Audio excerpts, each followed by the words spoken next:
Hello there, wonderful viewers. Thanks for choosing this video from Fixit. Join Fixit on a journey of knowledge and creativity. Today, I will show you how to turn off Shared with You on iPhone. Remember to subscribe and click the bell icon so you don't miss any Fixit magic.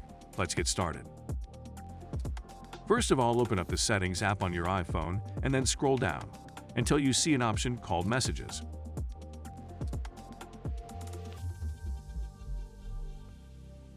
Once you've found it, tap on it.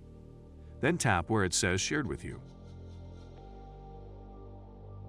Allow content shared with you in Messages to automatically appear in selected apps. Now, you have the ability to enable or disable the Shared with You feature. If you want to disable this feature for a specific app in this list, simply toggle off the switcher next to that app. Now, if you want to completely disable this feature, just tap and toggle off the switch next to automatic sharing.